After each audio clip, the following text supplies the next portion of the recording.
Mish, thanks for being with us on Stock Shotz today. It's a pleasure to be here.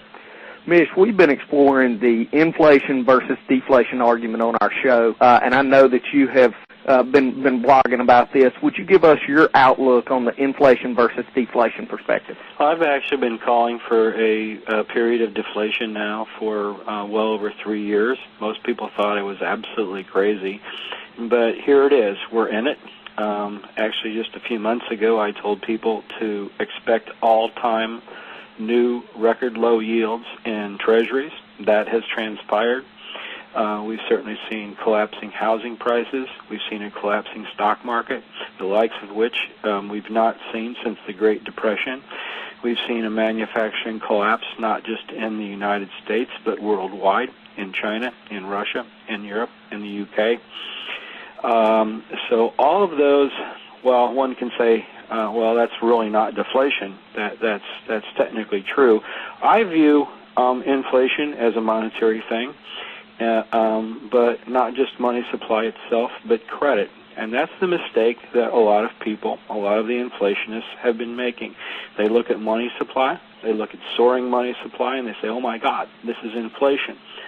Well, it's not inflation if credit, in my book, if credit is happening at a faster pace. And the destruction of credit has actually been monumental, I think, over the last year. Now, one can say, and I talked about this in a post I did called Humpty Dumpty on Inflation. And we have people, it's actually widespread, and say, oh, look at the soaring M3, or look at the soaring base money supply, which is the one that currently people are looking at, because M3 has actually started to drop recently, percentage year over year.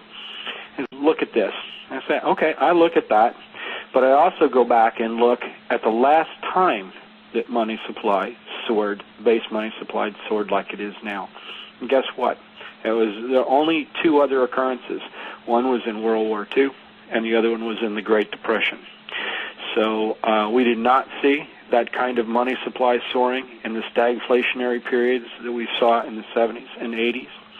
It was last seen in the Great Depression. So people look at these numbers, they look at them out of context, and most importantly, they avoid looking at other things. Well, I can't stop someone from having whatever definition of inflation or deflation they want, but I prefer a definition that is practical.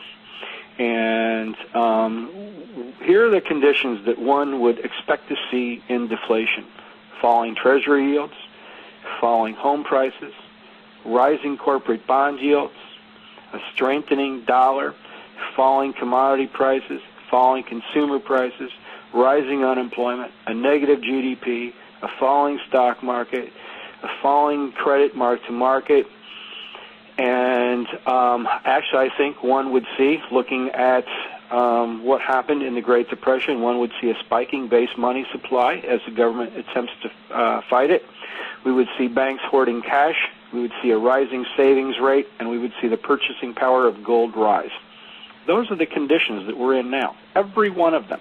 We would not expect to see those conditions in disinflation. In disinflation, we would expect to see a rising stock market. We would expect to see a falling price of gold. In stagflation, we would see rising interest rates across the board. We certainly wouldn't be seeing treasury yields at 2% on the 10-year. So one needs to have a practical definition. One needs to have a definition of inflation and deflation that are going to predict, actually, the economic conditions that are about to transpire. And that's what my definition does. So while someone can say, oh, we're not in deflation because money supply itself is rising, well, what good does that definition do one? By that definition, we're always going to be in inflation. And if someone chooses to believe that, that's fine. I would rather have a definition that has some semblance of reality as towards explaining what we're actually going to see in the stock market, in the bond market, in housing prices. Mish, one of the things that I've been looking at, and I've actually written about this, and I would agree with you about the growth in the money supply, but one of the things that I think has been missed is the M1 multiplier has dropped below 1. And so I was looking at some of the stats that the St. Louis Fed put out. So is it fair to say that in your mind that means that with that multiplier below 1, the government is going to have to throw more money? And in essence, they're getting less than a dollar in return for a dollar's worth of investment. Well, I think if they threw more money at it, the banks would just sit on it, which is another reason why the hyperinflationists like Peter Schiff have been wrong. You know, how long have they been predicting hyperinflation?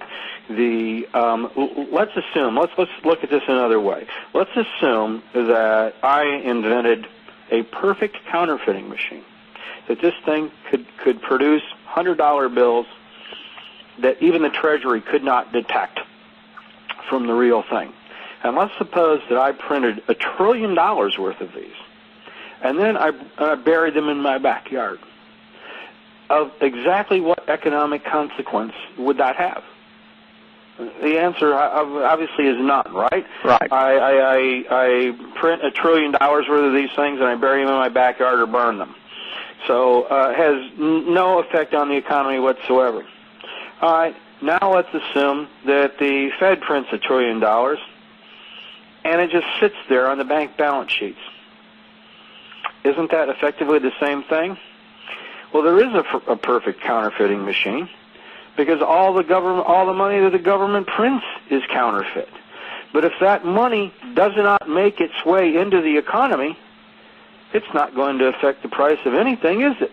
It's as if I printed it and burned it or buried it in my backyard. The same thing is going on right now at the Fed.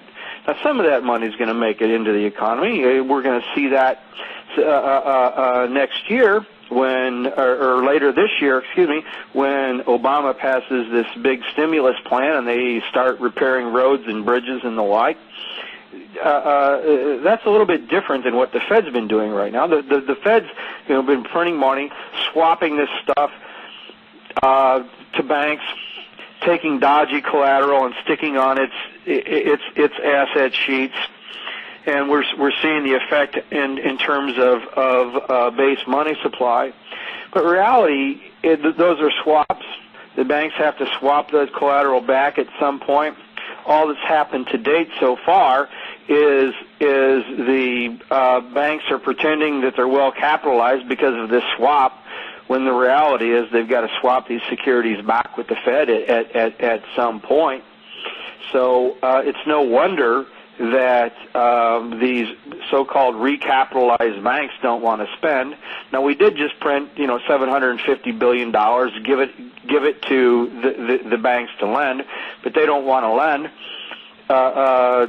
People that have a good enough credit rating don't want to borrow because they've got no productive use for it. Banks don't want to lend it to to bad credit risks, because they know it's going to lead to more write-offs down the road. So far, this is what you're talking about when you're looking at the effects of this multiplier. People, look at it and say, well, the velocity of money has fallen. And velocity is a result. It's a result of an attitude change. Consumers don't want to borrow. They instead want to pay down their debt. And businesses don't want to spend because consumers are retrenching and we've got overcapacity everywhere.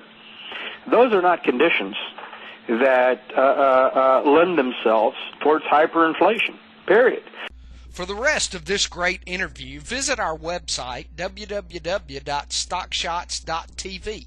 That's www.stockshotz.tv. Thank you for listening.